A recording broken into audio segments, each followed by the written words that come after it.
If you've purchased or thought about purchasing a pre-construction project here in the Dominican Republic, then either you're suffering from delayed delivery or you've heard about delayed delivery. In today's video, I'm going to go very deep and granular on exactly why your project may be delayed right now, because there are truths and then there are some myths that I'm going to debunk. And in there, we'll talk about where deportation lands. Stay tuned. But then more importantly, I want to arm you with at least how I look at projects, timelines, and whether or not I would invest in them, with a goal of hopefully making you a more relaxed investor if you are buying down here in the Dominican Republic. Now, I moved here to DR in 2022 and I purchased a pre-construction project and it is delayed. It was supposed to be done maybe 12 to 14 months ago, and it'll be done as we're seeing it right now in 2 or 3 months. As I record this, that would be like July, August of 2026. Again, original project end date was supposed to be, I think, like March or April of last year. May have even been before that, but it was delayed for various reasons that I'm going to talk about today. What's important to understand when you're buying a pre-construction project here, first and foremost, and I've covered this in other videos, is make sure the developer has title, or at least contract on title. If you've got a great realtor and you've got a great lawyer, they can help you with that to make sure at least the developer has the land that they say they're going to develop for you. That is going to eliminate, a lot of the scam concern that people have. But now that you're in a project, to understand how delays happen and really the process in general, we got to talk about permitting. All right. So I drew these out. I wrote these out for you so you understand the flow of permits once a project gets off the ground here in the Dominican Republic. First and foremost, they have to get this permit, ayuntamiento, essentially a municipal permit. Call it City Hall. From everything I understand, that permit's not overly difficult to get. It gets issued pretty quickly, but there are, and I'll share an example of one project at least that had some disputes with this. Kind of interesting. In fact, I'll make a note to make sure I share that with you. Let me write that down real quick. Not their fault, but they got stuck in sort of an intermunicipality dispute, and there was debate on whether or not they had this permit, even though I actually saw this permit. The second one is environmental. And we're gonna talk a lot about this one. I'm gonna pass by it here in a second, just to get through the rest of these. Number 3 is the tourism permit. This isn't everywhere in the country, but in the places you're probably buying, it probably is required. After that, it's not really permitting, but you have to go and file for utilities and the technical stuff. And then lastly is construction. And this is another one we'll talk about a little bit here. But I wanna focus right here on the environmental permit. Let me tell you a story. A few years back, the Minister of Environment was tragically killed in his own office in a domestic dispute, which obviously sent shockwaves through that organization and government in general. Now, the tragedy aside, permit requests are coming in. They're coming in. They're coming in. And people I've talked to here, they said, man, it took a while for them to replace that environmental minister, upwards of maybe 9 months to a year, piling up, piling up, piling up. At the time at which they finally replaced this environmental minister, they put somebody in that role that, according to many people, actually everybody I've talked to, wasn't fit for the role. So these permits that are piling up and piling up still aren't getting approved. There's this major logjam happening, and eventually, I don't know how far into that person's tenure, they're removed. Shortly after, another person comes in, who apparently is the current environmental minister and very qualified. Remember, piling up. Piling up. And he or she says, hey, look, we got to get through these, but we got to do it right. We're not just going to process them real quick. We got to make sure everything is in place and done the right way. Apparently making up for the ills of maybe the 2 prior environmental ministers. So now you got this pile of environmental permits that they're having to get through, and they're taking a while. Of everybody I've talked to and every bit of research I've done, and again, everything on this channel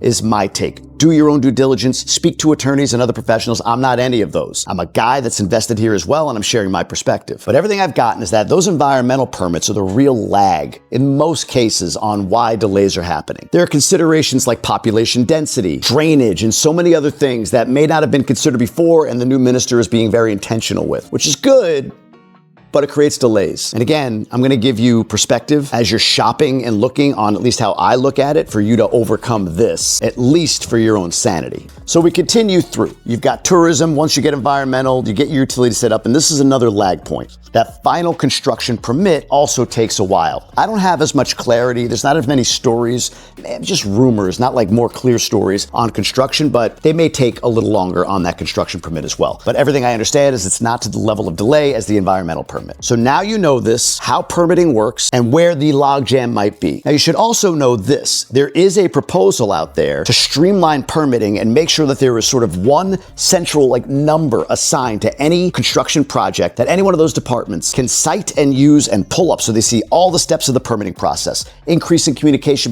between departments and everything. Right now, that doesn't happen. Each department operates independently, and sometimes one sends one to the other and back, and it's confusing. We've experienced this on our own, not with permits, but with other government needs that we have. My wife getting her cedula was one of those things. Get in that line, get in that line. This guy's got to stamp it. No, that guy's got to stamp it. Go downstairs, come upstairs. A mess. Now, I'm laughing because while there is a proposed protocol for the new permitting structure, this is what it looks like. I'll pop it up on screen real quick, and this is translated from Spanish to English, so ignore the text, but look at this.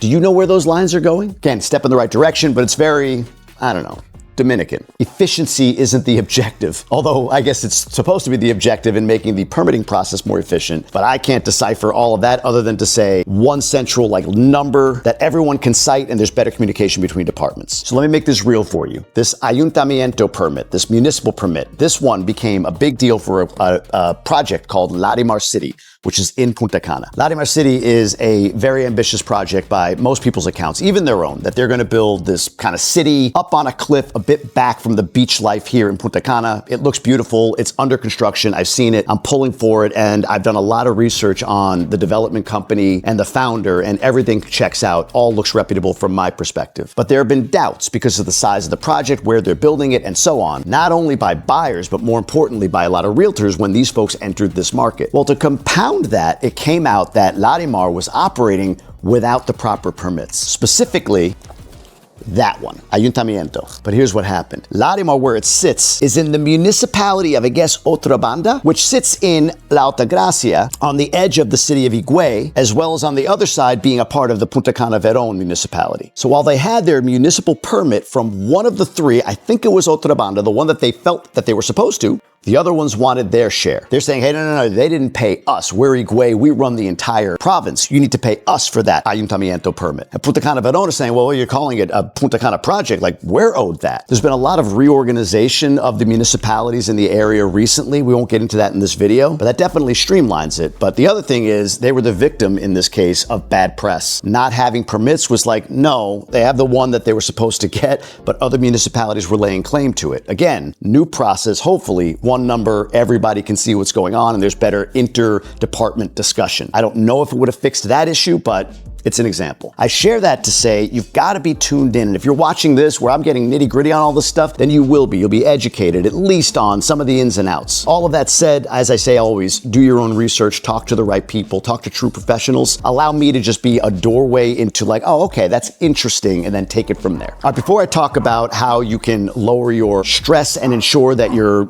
understanding how it works when you're going to buy a project and making sure you're not going to fall victim to a permit issue, I want to address labor. Most construction projects have a sizable Haitian labor force, many of whom are undocumented. And there has been in the last year and a half, and really forever, there's always the debate over how effective the government is being in securing its border and deporting illegal Haitians. There has been big numbers that have been talked about in the last year or so of people being deported. That is true. There are reports of corrupt individual officers accepting bribes to let people back into the Dominican Republic.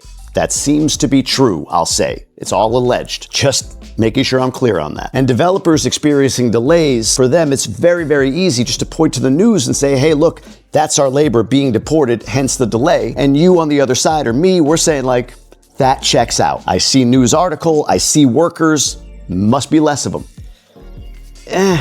Be careful. Not saying that that's not the case. I talk to various developers and I get sort of a mixed bag of like, yeah, maybe here and there interruption, but the imagery that it's like there's 1,000 people available to work on all these projects and now there's 700, I don't find that to be the reality on the ground. It's a rotating 1,000 in this example. So there are delays and interruptions, but there is plentiful labor. From everything I've seen, it just may take a little bit longer. So are there delays attributable to the migration issue? I'm sure. But is it responsible for many months or even years? I'm not sure I'm buying that one. My take doesn't mean I'm right, but if I'm you, I would just encourage you to ask more questions and maybe go down the rabbit hole of permitting. By the way, pardon the mess in the backyard here. Our kids were doing slip and slides on gym mats and filling up buckets with water.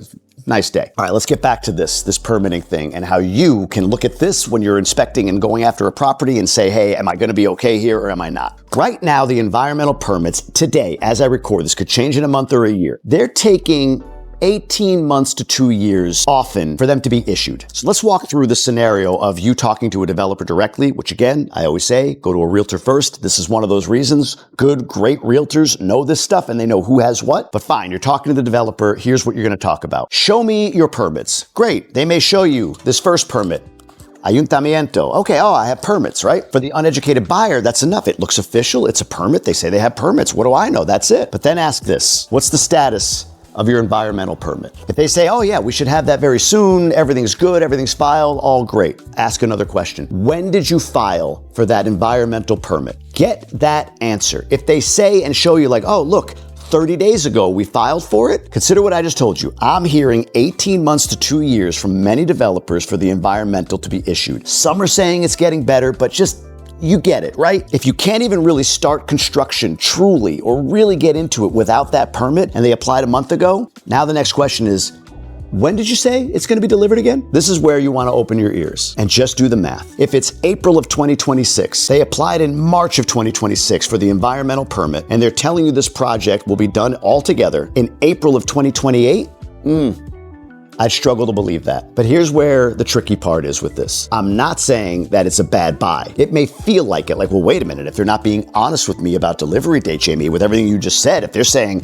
environmental's only gonna take 3 months and I hear from you and because I heard that, I talked to other people and they said the same thing. No, it's taking 1 to 2 years to get an environmental and they can't start construction and they're telling me it's gonna be done in 2 years.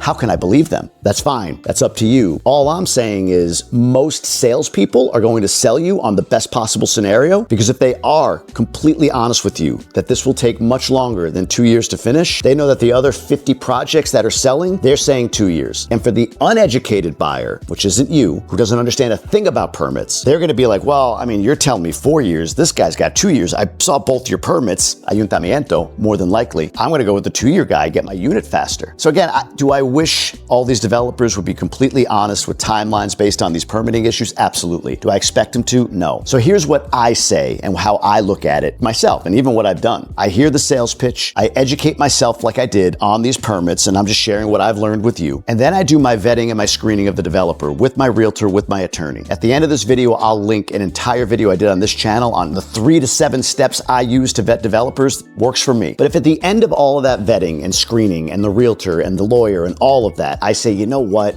They're telling me 2 years, but I think this project and this developer are absolutely legit. I love the location. I think it's great for the future. Whatever. You're convinced that it's a good project for you to invest in. Simply do this. Accept their 2 years and raise them by 2. So in this scenario, if it's April 2026 and they're telling you April 2028 with an environmental permit that they applied for a month ago, just say, okay, sales guy, cool. I've done all the other screening and vetting of you. I see everything else that you've done in country. I get it. I'm just going to plan on April of 2030. Sounds crazy to some, I know, and if that's you, don't buy it. Nobody's forcing you to. But I spoke to a lady the other day who heard me say something to this effect recently when she was gearing up to go crazy against a big-time developer in the area who's heavily delayed on her project. And she goes, you know, I have to thank you because after you said, like, my project's delayed, like, whatever, it's an investment. I'll get it when I get it. I see the progress. We're good. She was like, wait a minute, what am I doing? I'm going to spend time, money, and energy with an attorney. I'm even thinking about trying to get some of my money back, and then they get to resell this project later that I believe in and I can see the upside value on. She relaxed and said, I'm just going to wait it out. I'm going to keep pressure on them. I'm going to keep talking and asking, but I understand that, hey, look, I'm in this for the long term, so I'm going to move forward with that investment. I'm not telling anyone what to do.